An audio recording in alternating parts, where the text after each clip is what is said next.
Mike Swift, you know what I've learned? What have you learned, Stephen Lewis? If you can stay awake, keyword if, it is so much easier to drive late at night than it is during the day. You can cover great distances with far less traffic and far less headache. Usually my problem is I end up dozing off and not realizing that I was dozing off. And then, it's Ah, like 20 minutes have passed and it's like, holy crap, this drive was short. Yeah, because I was asleep for a quarter of the trip. till you hit that pesky concrete construction barrier, that'll wake you up. Yeah, that sadly has happened before.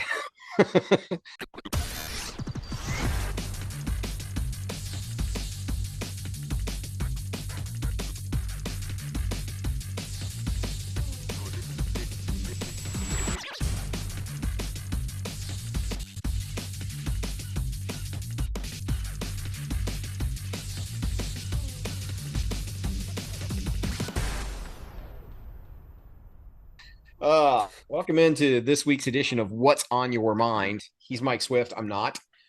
Uh, Mm-mm.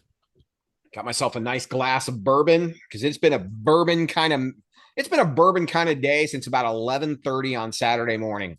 I So thought you were drinking bourbon, and I my am drinking gosh, look bourbon. at you, like I a am big drinking boy bourbon. too. Yeah, Is that neat? No. No, it is Okay. not. It is on the Okay. rocks.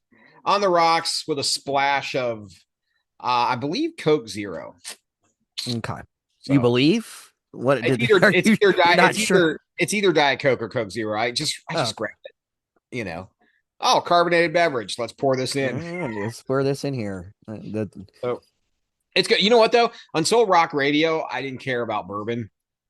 And rock radio has now made me a bourbon like not snob and not connoisseur, but I have found more of an appreciation for it than I ever would have in the past. I was a I rum guy. can't I really can't do dark liquor. Yeah. Like I it's not a good pairing for me. There So was a I time when I would have said, man, all bourbon tastes like ass. Now I'm like, oh, that bourbon's bad. That bourbon's good. Like I've appreciated a lot more. yeah, I've noticed like that, yeah, moving down here bu- to Ohio, bourbon is big in this area. Well, you've got Kentucky, Kentucky. Tennessee right there. But it's just I can't. I literally cannot do it. I will get myself in trouble and not remember. Well, sometimes you need a day like that. Some of us need lots of days like that. Anyway, No. you were up first. So the question is, Mike Swift, what's on your mind? No, I was up first last week.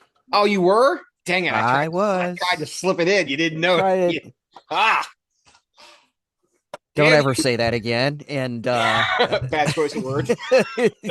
phrasing. You're right. I didn't notice, Stephen, and You would have.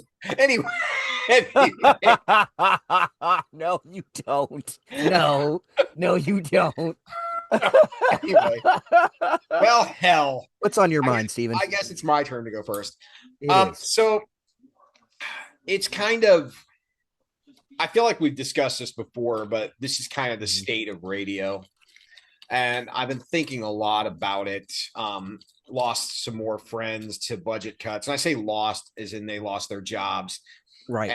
were let go due to budget cuts last year or last week. And then some more already this week. And Hmm. the pictures it's August 11th. So the pictures from the final summer concert we did on the last tour in Michigan popped up in my memories. They pop up every year. Yeah. And it's one of those things where, like, I stare at those photos for a little bit and just kind of, you know, think about it and reminisce for a minute. And it's truly, there are cliche sayings, and everybody says there are cliche sayings, but they are true. You don't know what you've got until it's gone.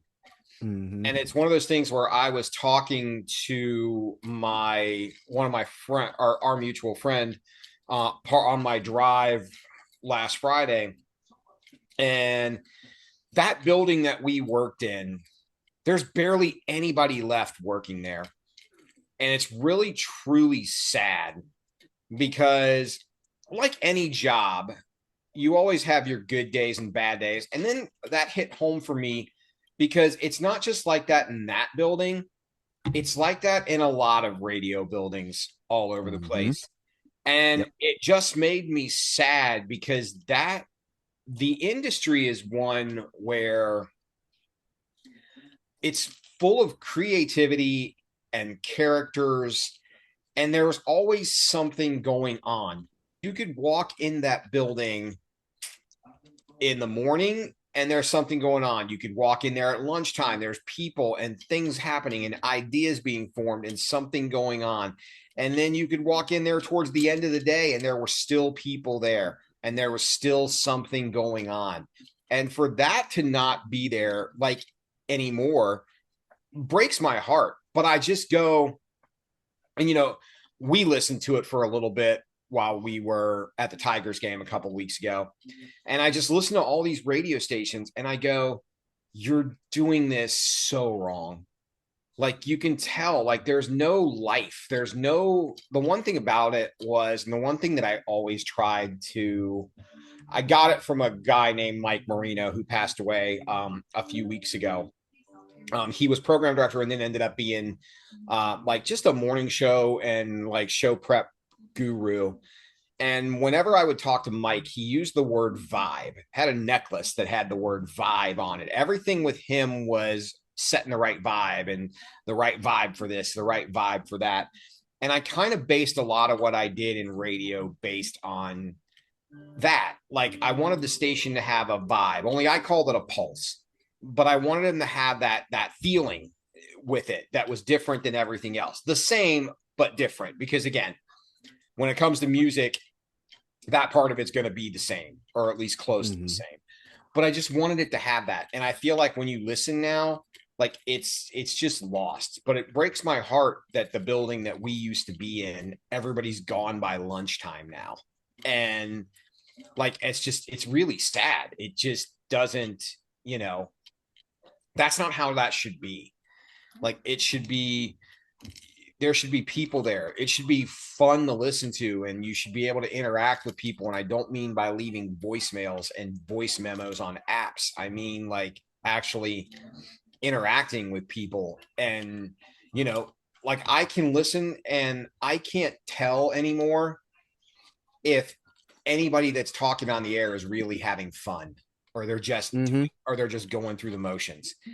And like, and that bothers me too, because it was always something where even the worst day, I still had fun doing what I was doing. You know, Mm-hmm. some shows are always going to be better than other shows, some days always better than other days, but I had fun with it. And I feel like that's gone. And there are people that say, oh, well, the industry is dying. And it is. I mean, it's fucking bleeding out because the major corporations have shot enough bullet holes in it that it has no choice but to bleed out.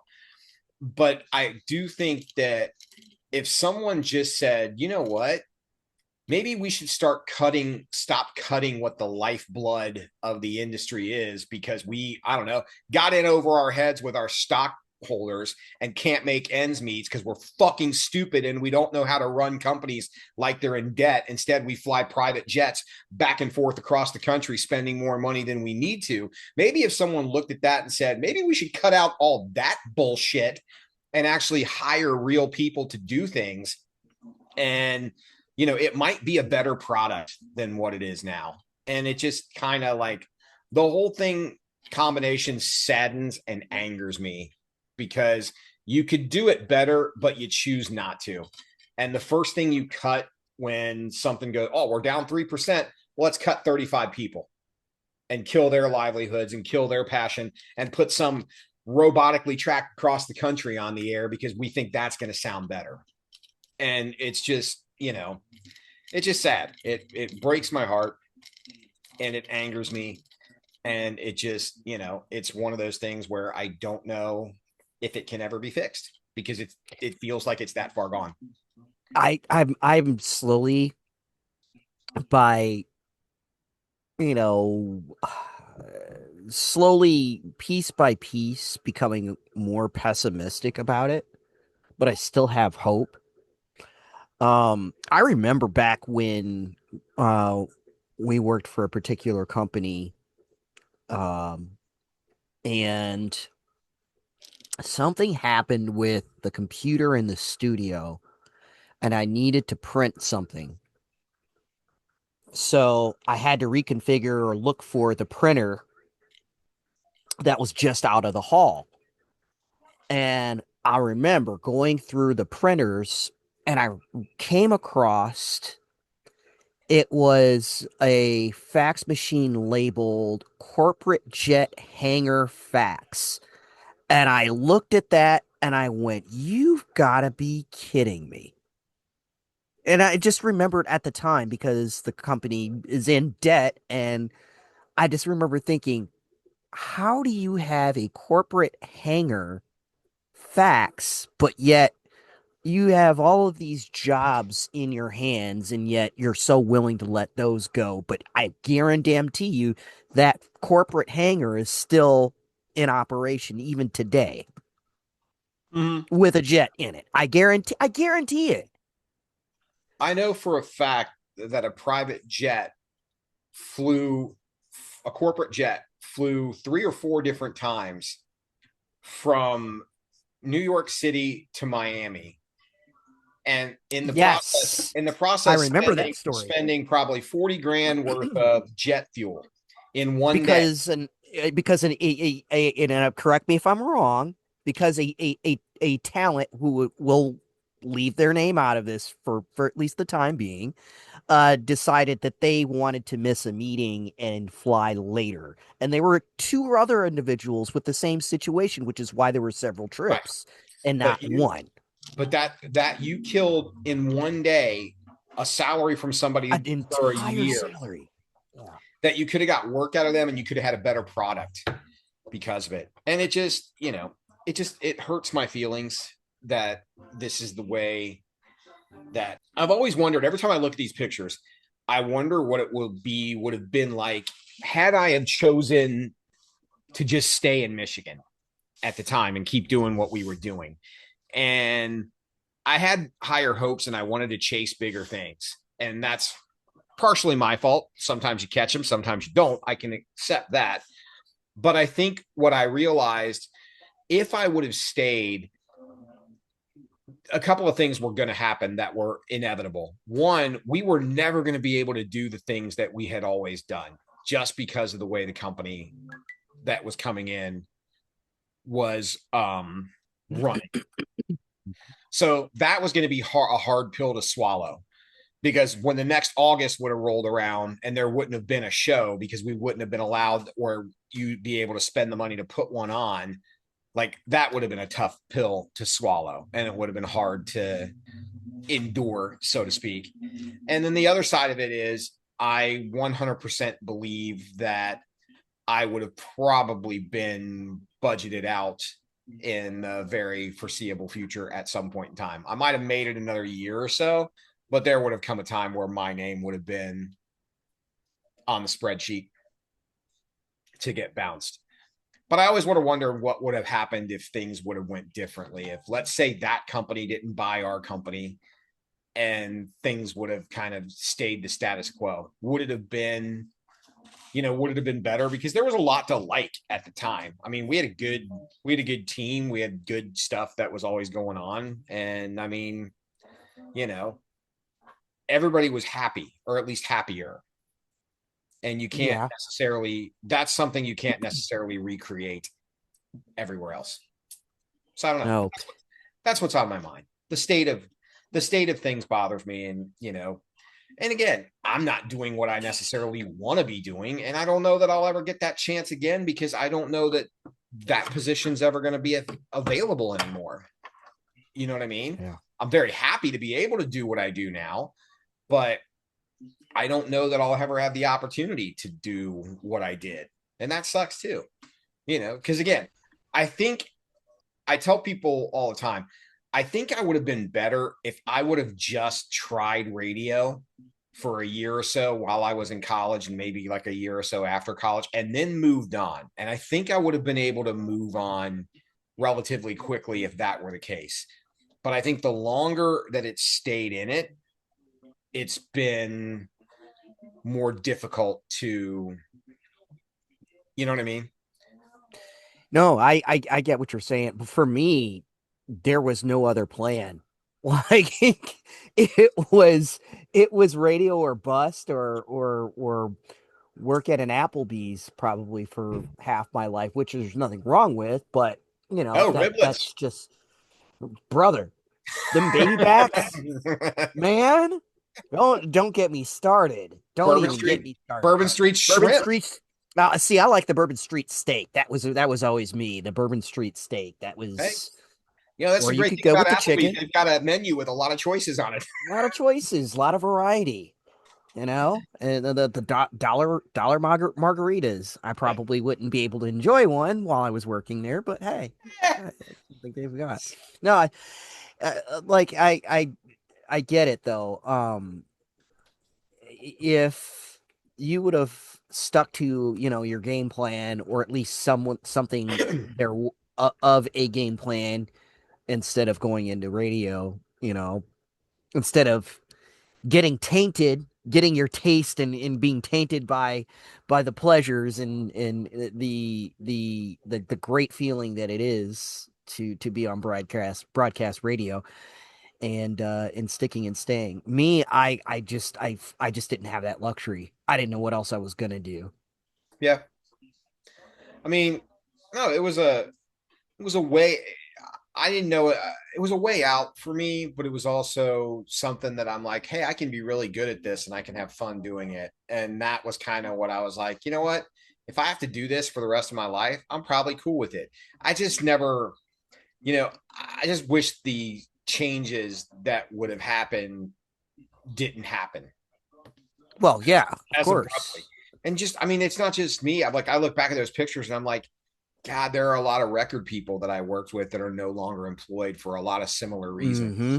And I'm like, it was just, it was just such a small, it's always been a small industry. It's for as big as it is, it's probably one of the biggest small industries ever because everybody knew each other. Everybody worked with each other. Everybody, like, it was kind of a tight knit family or cult, depending on how you want to look at it. But it's just like all those things, like I just think back and I go, the things I was able to get done and be able to do and do it with just like because I had decent relationships with people and I had a good team that could pull something off and I learned from good people who knew how to do great things. Like it was just, it just I those it's kind of weird. Like once those days are gone, they never come again. And it just sucks. Like, and I'm sure there are probably people that look back at pictures in their lives or where their other jobs were or whatever,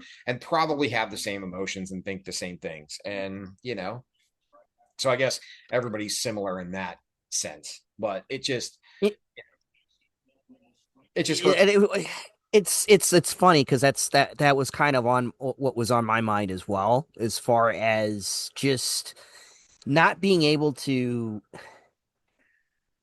the you've kind of touched on it, but like just the way that the industry evolved almost too quickly. Mm-hmm. Like I think had some of the changes, um the blogging and social media aspect of it, not infused itself so quickly to the industry. I think that was a huge avenue where things were just, you lost that personal touch. You gained a personal touch on one aspect because here you had a firsthand look of, for example, what the DJ was doing or experiencing at a certain given point in time. But on the other side of it, you lost the interaction, the on-air interaction of that side of the industry. There are a lot of stuff that happened back then that I didn't like. One, when I did a night show, we had a webcam in the studio. I despised that thing. Oh my God, I hated that. Absolutely despised that thing because I felt like I was being stalked.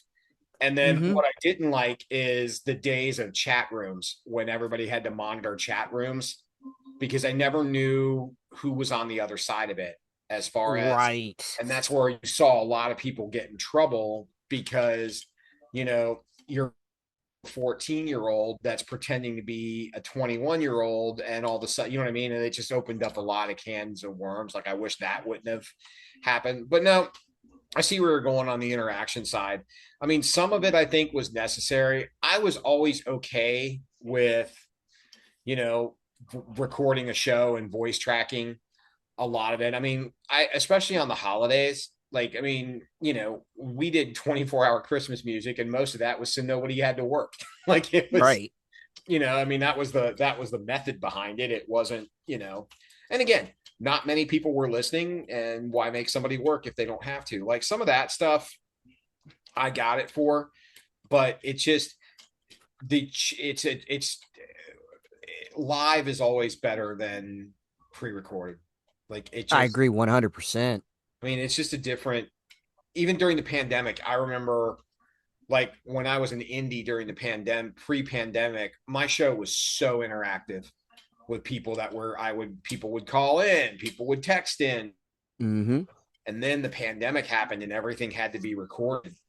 And it just changed the whole vibe of everything. Like, it just wasn't the same. And, it just wasn't a spur of the moment, because there are a lot of times when, even if you didn't have, even if you had something in mind to talk about that you weren't crazy about, someone might call in and say something stupid, and all of a sudden You've got spark, a topic. Yeah. or they're going through something, and you're like, oh, and I mean, a lot of it, I think radio, what it used to be, it was therapy for a lot of people, and the jock Mm-hmm. himself or herself, because you saw a lot of stuff going on, and you were able to have conversations that related to people, that they were having the same problems or similar problem, or they'd been through something and could offer advice to somebody and whatever. And it just, you know it's just really, it's just sad the way the where it has ended up at. What And is one of the craziest phone interactions that you can recall? oh, two of them. I'll always two of them. One guy that called me because he had a rodent in his backyard and wanted to know how to get it out of his backyard. I tried everything. I'm like, to try a gun? Like, I don't know. And then that was one of that one, because I didn't know. Like, I'm like, why are you calling me? Like, and I will say, before GPS, like, and Google Maps, people called radio stations for directions to places all the time. Like, we had a goddamn atlas that we could just open up and, oh yeah, take a left here, go here, like, it's stuff like that. But yeah, the guy with the rodent was there, and trying to think, I've done some other stuff. I mean, I've had some calls that were emotional on the air because people were Right. going through some stuff. But that was probably the funniest. The guy who called to try to get a rodent out. Like, I mean, that was just out of the blue. I had a listener. This wasn't necessarily funny, but it was that I will never forget this interaction ever. I had a guy call in to play one of my games. I think it might have been Swift Trivia that he ended up winning. And I'm in the middle of getting his information, and then all of a sudden he's like, there was a slight pause, and then he goes, "Oh my god, wait, what?" And then all of a sudden I hear, "Get the fuck out of the car! Get the fuck out of the car!" Like screaming. So apparently, while I'm collecting this winner's information, he was getting pulled over, but he didn't realize that he was the one being pulled over. So he was driving a little ways, and by the time he realized he was getting pulled over, the cop was very angry and irritated that he had this low speed chase because he lived out in the middle of nowhere. I don't know where it was. Like, it was out in the sticks. But the cop, I ended up briefly talking to the officer, like, look, officer, there is nothing funny going on. I'm the guy from the radio station. He was on the phone with me, but yeah, it was like.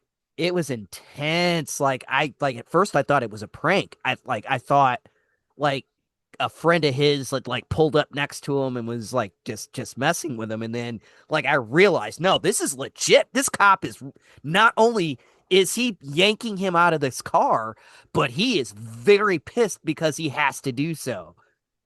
I had a I had a guy um freaked out. The I was doing an appearance someplace. I think it might have even been a car dealership. I don't remember exactly where it was. But there's a guy who he harassed me all the time on the air or in the studio. Mhm. I never put him on the air because I just always ignored that stuff when it happened. But he had threatened me like a couple of different times. And I guess he called the girl that was on the air during the day during my appearance and said that he had me in his sights. And she was like, Mm. gun sights or whatever. So she freaked out. She's like, what do we do? And I'm like, and this was like, I was almost coming back. And I'm like, you know, somehow we got him to call the station again. And when he called in, I was like, I'm like, you win, dude. I'm like, I'm never going to be better than you, whatever. And I offered to give him some stuff. I'm like, I'm going to send you a prize pack, man, just for being so loyal or whatever. So there's no whatever. And he gave me his name, his address. And the dude was like, at the time, the dude was like 46 years old or something like that. Turned it over to the police and they went and arrested him. Oh wow. Yeah. Interesting. So Interesting. Well played. that, Well played. that I had our stunt guy, Spoon, we sent him out one day in the morning. And I was like, dude, I'm like, here's your problem. It was Halloween. And I'm like, here's your problem. I'm like, you're going out at night when all the kids are there and they're getting your candy. I'm like, what you need to do is go out in the morning before the kids get there. That way you'll get all the candy before they even hit the streets. And he was like, that's a great idea. I'm like, all right, all you need is a costume and head out there. Now, our mistake for not uh talking costumes ahead of time. You told So this story. he's like, what are you? I'm like, what are you wearing? He's like, I'm a happy ghost. And I did not think anything of it. But he went in a full white sheet into an urban neighborhood and started trick or treating. And there were so many people that were calling up, y'all got some clan up in here walking around. And I'm like, no. And the police called and they were like, do you have anybody out in the white? No, not at all. He called in. I'm like, take the sheet off and run. Like, just go.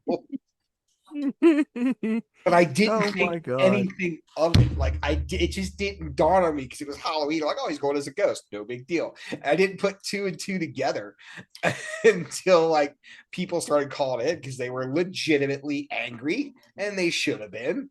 But yeah, like the things you learn. Yeah, yeah. I don't know what to say to that. I didn't either. And like as soon I as don't know.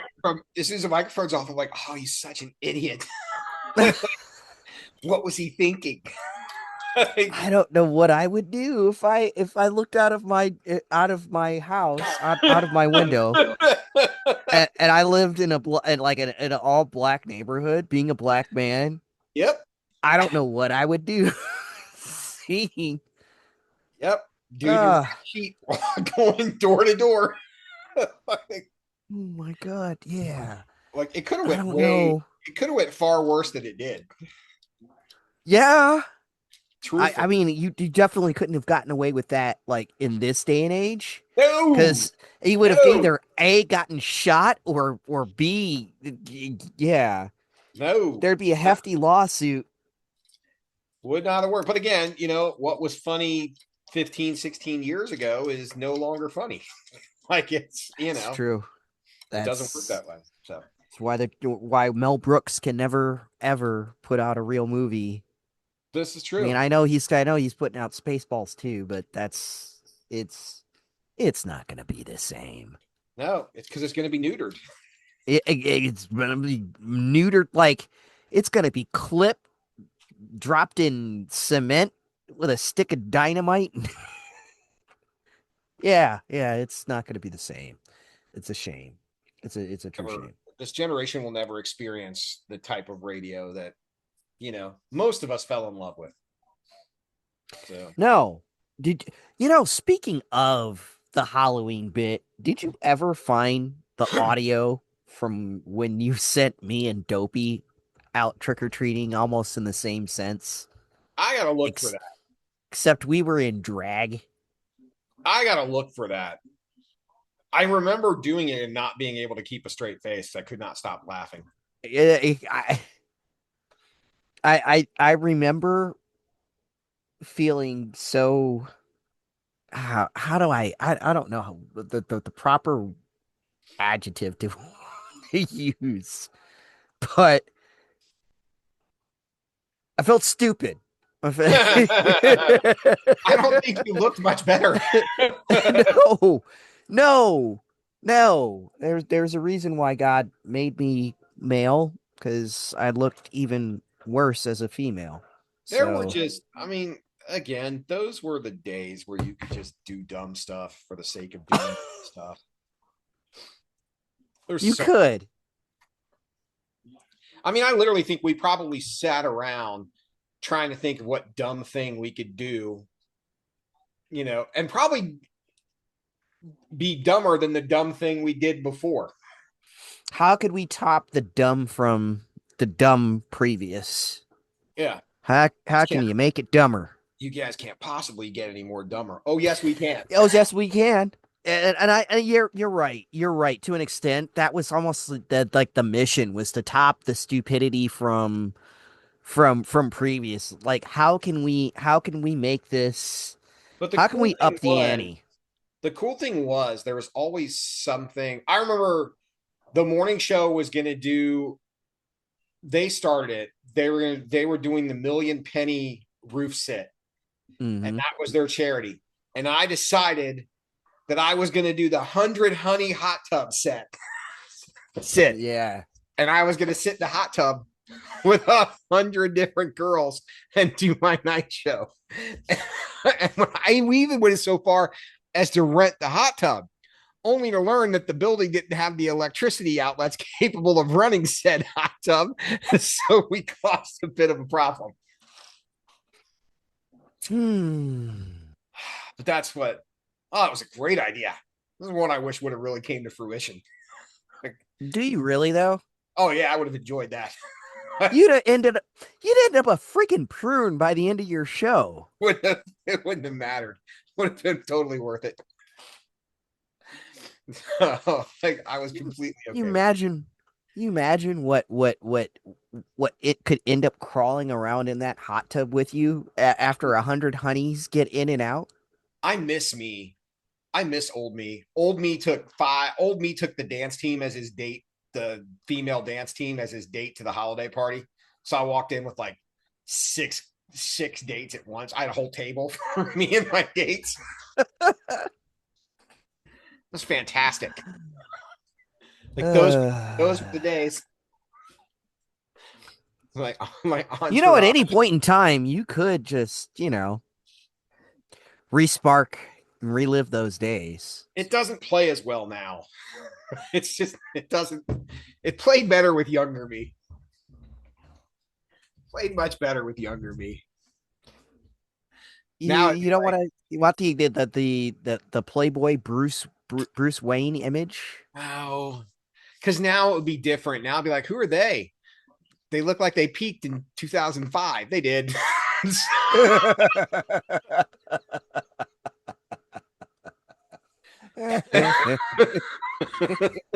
Well, I was I was thinking maybe not the same girls, but Oh, hey, I mean, all right.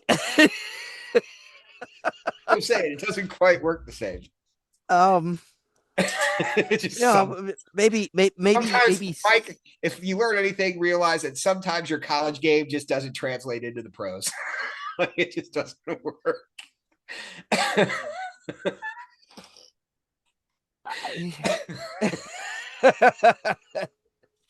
No matter See, how there's much, no matter how much you like it to, I couldn't get all the girls together, but I got three of the past five right? dance team girls. One Well, was a little too overweight, and the other one died tragically. But when's the last time they've danced? Don't know. didn't think about asking that question at the I'm at pretty the sure it's time. been a while though.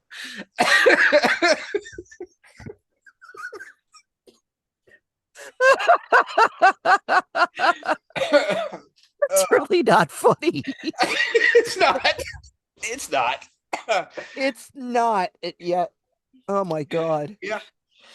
Not even. Oh, this is why I'm going to hell just for knowing you. Like I said, I'll already be there. I'll be the one that's being like, with a bad sunburn, not being spit roasted. Because bad, but not that bad. Oh my god. This is just not right. Well, that's what's on our minds this week. Sorry if we've offended it again. It's- Let's see. In this week, I've offended any female over the age of 35, probably because I've bitched about all the bad companies out there, guaranteed myself that I'm still unhirable to the majority. any You know, female over the age of 35 and maybe any female over the weight of 35 pounds. too. And you know what? I probably should just ask for 8-track tapes to come back because that's about as close as it's going to get to what radio used to be coming back. Oh my god, so true So, though. Facts, brother. That's sad. yeah. That's sad. Anyway. You know, um I honestly did want to kind of touch on the Bucky's thing Oh, yeah. because I actually did a little more research into the actual suits that were being. First of all, like I knew Bucky's like would go into places and just sue, but holy crap, like some of these lawsuits are just, well, they use the same color. They use this. And it was like that, oh my God. Like and they're winning some, like the majority of these lawsuits. And that's really sad. It That's is. really sad. I really hope in this instance it doesn't, I hope Beavers doesn't end up, because that's just stupid. No, it's ridiculous. It's unnecessary. I guarantee you their business is not affected. You know. And if I think if anything, I think their business would have been a lot worse off had they not sued. I think if anything, by putting them on, they've put them on the radar and gained supporters, because there are people now going to Beavers and out of their way to the store to show support, as they should. But I think that Bucky's not done that, you know. I don't think that they would be quite as financially well off as they have been in over the last month. I mean, But that's a that, possibility.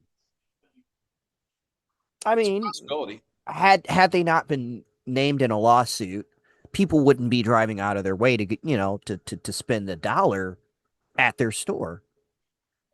Oh yeah. I mean, the whole thing just drives me like it's unnecessary. Like some of the lawsuits that I saw that they had filed in the past, and the reasoning behind those lawsuits were just, they were pathetically just not,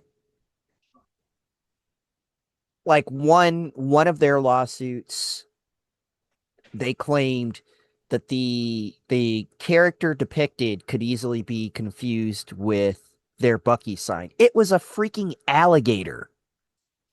Well, I mean, one man's beaver is another person's alligator. Yikes. You are so right, my brother. Yikes.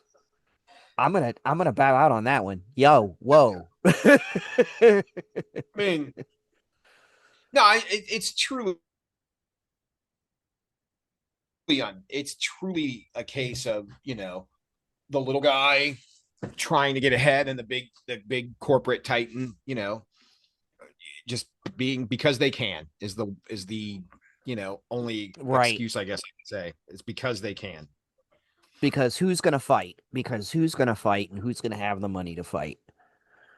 Right. Big shout out though to John Oliver for at least combating and trying to jump in front of the beast a little bit. He's literally poking the bear or the beaver or the yikes, never mind. Poking at the corporate giant. I'll just say it that way. No, And I, God I bless him for it. yeah, no, I think it's cool that he got involved, and I mean, I guess we see what happens at some point in time, but you know, it's just one of those things where I mean, I guess if there is an upside to this is the mini mart Beavers is now getting a ton They're of getting business. Yeah, they're getting ton business of, they weren't getting before, and I've got to make a trip out there myself. I'm going to so at say some yeah, point this week. if there is a silver lining, you know, Yeah, they're probably seeing business that they wouldn't have seen otherwise. So that part of it is probably yeah. makes them happy, but I hope it's enough to help them at the same time, nobody likes fight being the sued. beast. No, Right. Exactly. So go Beavers. never thought I would hear you say that, but What? I'm amazed to hear it. Hey, you know, sometimes there's a beaver in all of us. No, I can't say that I've ever had a beaver in me. In I'm just spirit. gonna leave that statement at that. In, Okay, okay. in spirit. I, I'm still a little baffled, but we'll just sure, slightly baffled, but also intrigued.